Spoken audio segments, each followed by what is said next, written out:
Good evening, everyone. Today we will be discussing financial life events and how to fit the pieces together.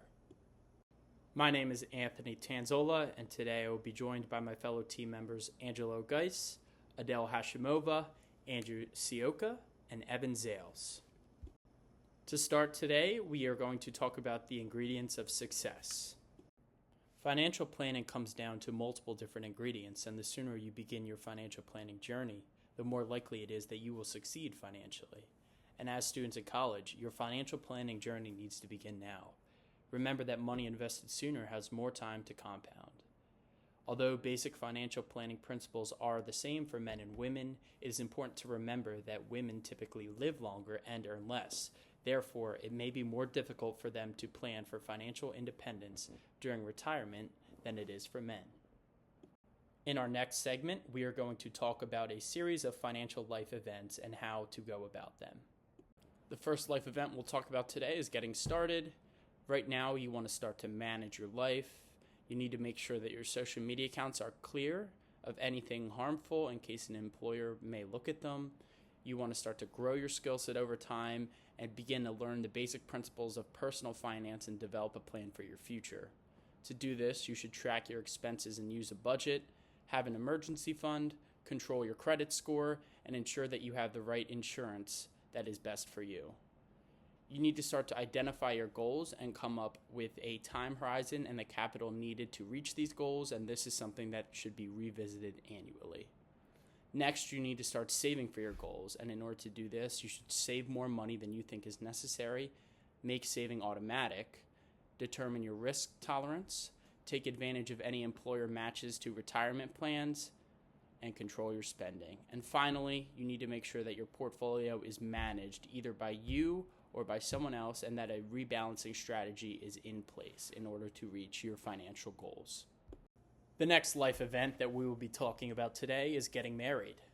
Just as couples take time to plan their wedding day, they should also start to discuss finances before tying the knot with each other.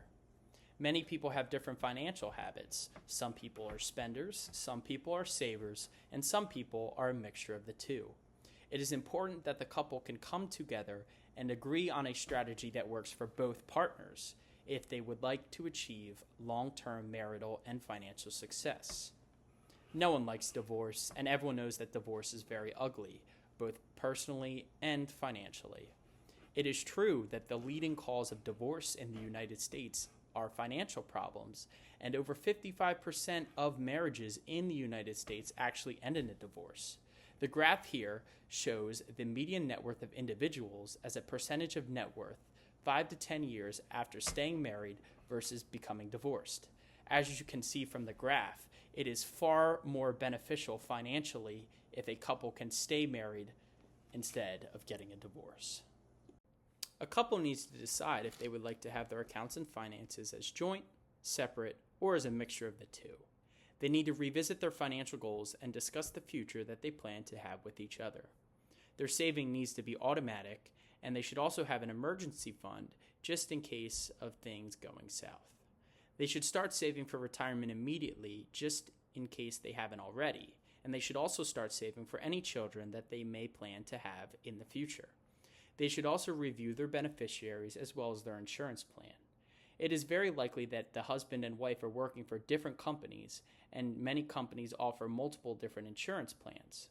They should find the insurance plan that provides the best and cheapest protection that makes the most sense for the two of them. They should update their W-4 forms to show their status as a married couple and take advantage of any tax bonuses that come with this. They should also make a will just in the event of a death. As the saying goes, hope for the best and plan for the worst.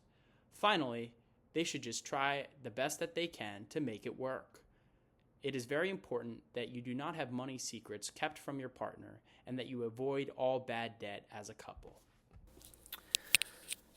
Next life event is buying a home. So step 1, ensure the purchase aligns with your financial goals and budget to avoid future financial strain.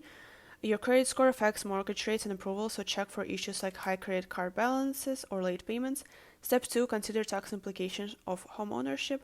For example, when your major purchase is the renovation of your home, consider using a home equity loan with tax-deductible interest to fund it. Then build the tax benefits into your budget. Include tax saving from mortgage interest and real estate tax payments in your budget. Then re-examine your investments. If you hold a municipal bonds and move to a new state, consider reinvesting in bonds from your new state to maximize state-specific tax benefits. Then you need to update your employer records. And lastly, you need to familiarize yourself with your new state's tax information by visiting tax website that including cost of auto registration and income tax rates. So step 3 will be post-move essentials. You need to notify all financial institutions to avoid missing bills or important documents. You also need to adjust home and auto insurance policies to reflect the value and location of the new property. High-risk areas may increase premiums. Next life event is when you and your spouse are having a child. So based on US News and World Report estimates that a medium income family may spend over $1.45 million over 22 years on a child. So financial planning helps ease the cost associated with this life event. So step 1 would be assess your current financial situation by reviewing your current finances to understand where you stand, secure an emergency fund to cover unexpected expenses, and know your financial position before planning ahead. Then re-examine your financial goals. So short-term goals may include upgrading to a larger living space versus long-term goals might involve saving for your child's college tuition.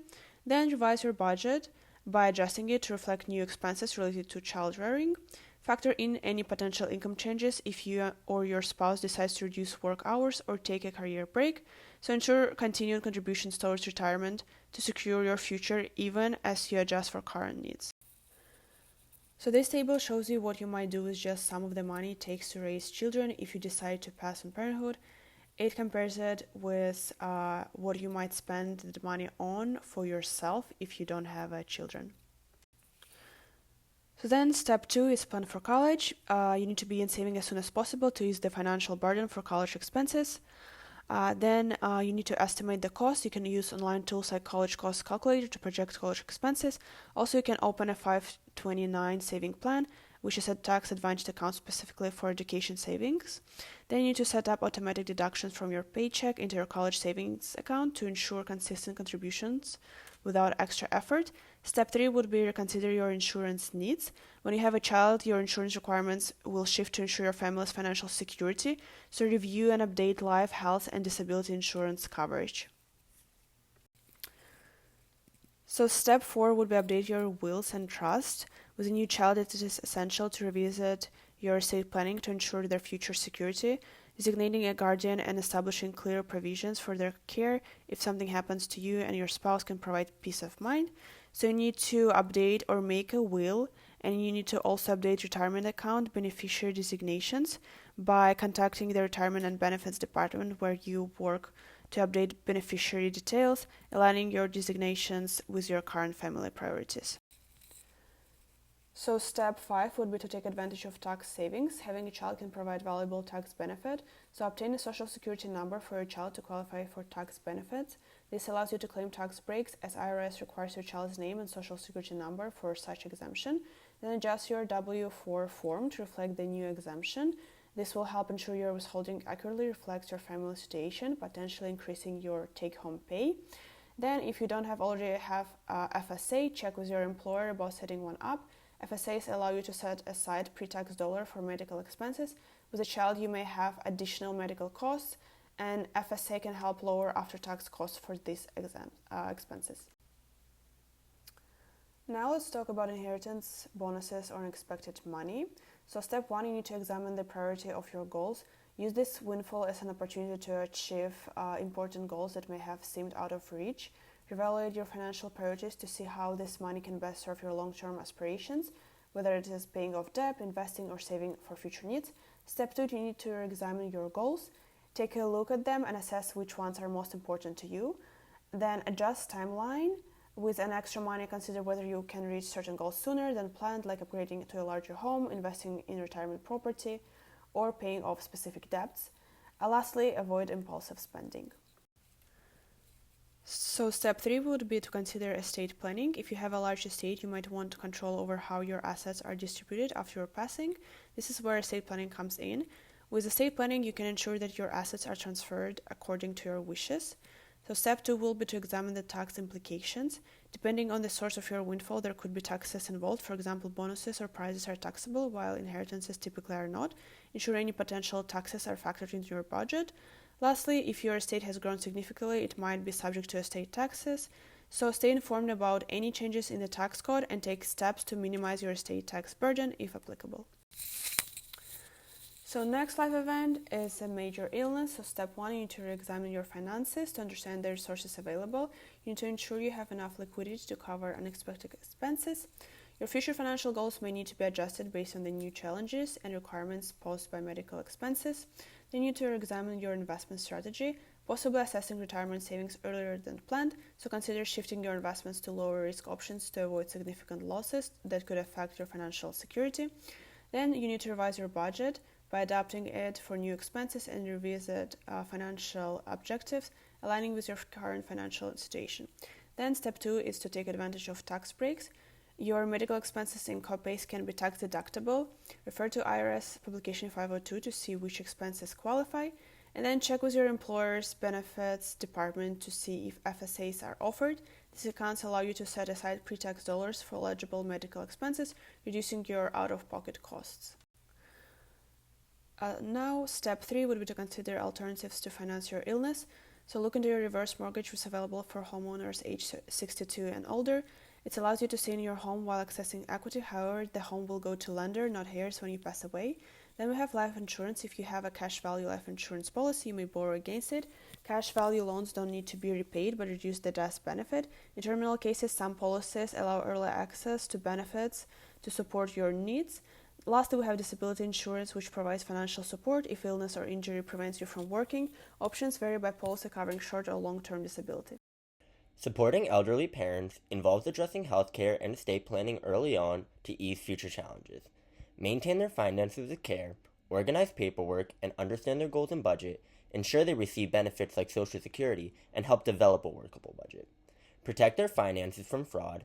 Ensure they have a healthcare proxy and financial attorney, and confirm their will and wishes are clearly made to the family.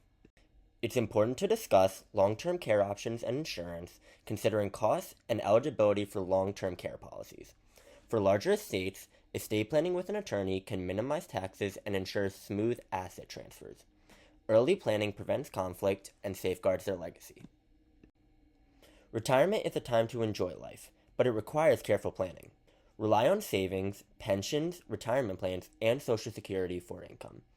Prepare mentally and financially. Retirement changes your routine, social life, and identity, so psychological and financial readiness are key. Save enough for your desired lifestyle and explore plans like 401ks, IRAs, and Roth IRAs. Next, choose a withdrawal strategy to make assets last and to minimize taxes. Some options are the 4% rule, where you withdraw 4% of your portfolio annually, required minimum distributions, where you can start at age 73 to reduce taxes, or bucket strategy, to use short-term assets first, letting long-term investments grow. Also, make sure to monitor your investments and maintain an emergency fund. You should also review insurance options for income loss and understand Medicare. Part A deals with hospital care, Part B deals with outpatient services, Part C combines both Parts A and B, and Part D is assigned to prescriptions. You could also consider Medigap, Medicaid, or long-term care insurance if needed. Also make sure to update homeowners insurance and your will. It's also very important to know key retirement planning dates. Apply for Social Security at age 61, collect at age 62, collect full benefits at age 67, or maximum benefits at age 70. You are automatically enrolled in Medicare if you receive Social Security benefits before age 65. Otherwise, apply at age 64. Before 59 and a half, withdrawals are considered premature distributions, which may be subject to a 10% penalty. And then starting by April 1st on the year you turn 73, you must begin taking required minimum distributions. And at age 62, you can apply for a reverse mortgage. Losing a loved one is emotional, and managing their finances can be overwhelming. Make sure to gather documents by obtaining at least 10 death certificates, insurance policies, Social Security numbers, military discharge papers, marriage certificates, and birth certificates for dependents. Locate the will to guide asset distribution. Next, claim benefits. Contact insurers, Social Security, and past employers to access survivor benefits. Then, handle the estate. As the executor, manage probate, pay taxes and expenses, and fulfill financial obligations. Without a will, state law will determine the asset distribution. Next, update ownership. Change insurance beneficiaries, retitle vehicles, bank accounts, stocks, bonds, and safety deposit boxes, and adjust credit card accounts as needed. Finally, review your finances. Reassess your financial and retirement needs. If your benefits change, check with your spouse's employer for any owed benefits. If covered under the insurance, consider COBRA for temporary health coverage. Divorce can be financially challenging, but these steps can help you protect your future. Pay down shared debt by simplifying asset division and reduce divorce costs.